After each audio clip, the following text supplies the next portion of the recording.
8 फरवरी को पीटीआई का होने वाला जो एहतजाज है उस मुतालिक अली अमीन गंडापुर ने कहा है कि वो बानी पीटीआई को हर सूरत रिहा करवा लेंगे और इससे मुतालिक एहतजाज से मुतालिक पीटीआई की तैयारियां मुकम्मल कर ली गई हैं। बुखारी साहब, अब 8 फरवरी को जो एहतजाज होने जा रहा है उस मुतालिक अली अमीन गंडापुर जो हैं बड़े पुरज़्म नज़र आ रहे हैं और उनकी जानिब से ये भी कहा जा रहा है कि शायद अगर बानी पीटीआई हमें इशारा देंगे मुज़ाकरात का तो शायद गवर्नमेंट के साथ फिर दोबारा मुज़ाकरात भी हो सकते हैं। लेकिन सबसे पहले एक चीज़ जो मैं आपसे पूछना चाह रही हूँ, हमने देखा कि लेटर पे काफ़ी ज़्यादा बाज़गश्त सुनाई दे रही थी कि लेटर शायद कहीं पहुंचेगा, लेकिन अब ये ओपन लेटर से मुतालिक भी थोड़ा एक्सप्लेन कर दें कि क्या मामला था और पीटीआई का मोटिव और एजेंडा था इसके पीछे। देखिए, ये ख़त जो है ये तो अब एक स्कैंडल बन के रह गया है जी। ख़त की एग्जिस्टेंस कहीं नहीं है, कोई इसके ऊपर बात करने के लिए तैयार नहीं, लेकिन ख़त का जितना शोर होगा आपने और मैंने सुना और जिस तरह मीडिया चैनल के ऊपर बैठ के इसके ऊपर प्रोग्राम आफ्टर प्रोग्राम्स हुए, वो है ये एक अजीबो-गरीब किस्म की कैफियत का नाम है। अच्छा, वो मुझे एक शेर याद आ रहा है कि कासिद के आते आते एक ख़त और लिख रखूं, मैं जानता हूं जो वो कहेंगे जवाब में। तो वो जवाब तो उनको अपनी मर्जी का मिल ही गया है। और जो ज़बानी मुलाकातों की बात की जाती रही है ख़त के साथ साथ कि जी मुलाकातें में बैकडोर चल रहा है, जी बैकडोर चल रहा है, तो उसके वाले से भी वो गालिब ने कहा था ना कि दे के ख़त मुँह देखता है नामा बर, कुछ तो पैगाम ज़बानी और है, कोई ज़बानी पैगाम ही आ जाए। तो कहने का मतलब ये है कि ये इस तरह की हाइप्स क्रिएट की जाती हैं और फिर इस गुब्बारे से हवा निकल जाती है। अब आ जाइए जनाब बानी पीटीआई की रिहाई के हवाले से।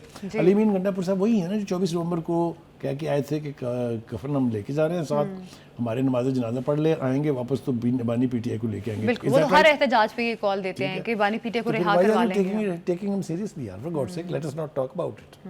वो इस तरह की दरफुंतरियां छोड़ते रहते हैं। यही दरफुंतरी बुश बीबी ने भी छोड़ी थी, अगर आपको याद हो। मानी को लिए बगैर नहीं जाएंगे, भागते हुए ना मुड़ के नहीं देखा उन्होंने कि वर्कर्स के साथ क्या हुई है। अली गंडापुर पे तो वैसे भी इल्जाम है कि ये एहतजाज की नाकामी की सबसे बड़ी वजह है, तो अब ये एहतजाज भी नाकाम करवा सकते हैं। जिस गुफ्तगू की हम हवाला दे रहे हैं ये दर हकीकत वो जुनेद अकबर साहब का जो कल का बयान है उसको डिफ्यूज करने की कोशिश है कि वो तुसी जो मर्जी कहते रहो, बानी पीटीआई तो मैं जो आपस में थिक हैं। एक बात तो ये है। दूसरी बात ये है कि खान साहब के लिए अब ये ज़रूरी है कि वो ये सोचें कि कहीं ऐसा ना हो कि वो खुद और उनकी पार्टी पाकिस्तान में भारत के वो कॉन्ट्रैक्टर बन जाए। क्यों?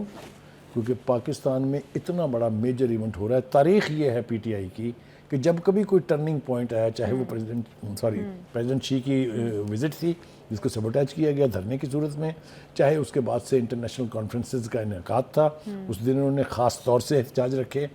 तो अब वो 8 फरवरी की जो डेट है, 8 फरवरी जो है आपको पता है कि एक पहला मैच है अपने जो ट्राई सीरीज़ है उसका, और 19 फरवरी को जो दूसरी डेट दी है वो पाकिस्तान और न्यूजीलैंड का पहला मैच है चैम्पियंस ट्रॉफी का।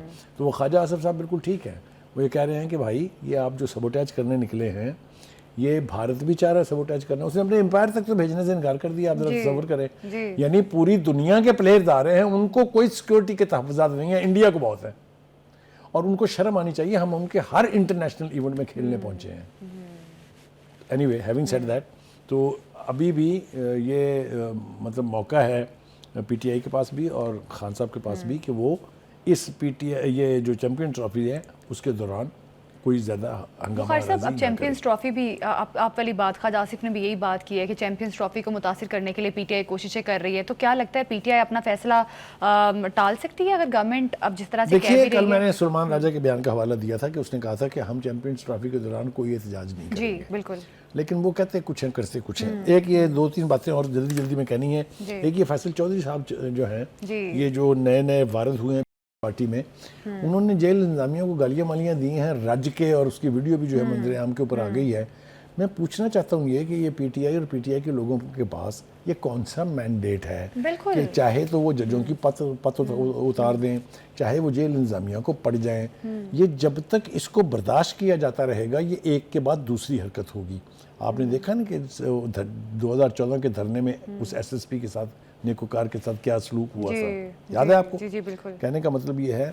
और फिर वो खान साहब का अपना बयान, मैं इक़्तिदार में आऊँगा, जिसने मेरे वर्कर को हाथ लगाया उसको फांसियाँ दूंगा वगैरह वगैरह। Last but not the least, Khawaja Asif साहब ने तो एक्यूज़ कर दिया है पीटीआई को कि ये चैम्पियंस ट्रॉफी सबोटाइज करने के दर पे हैं।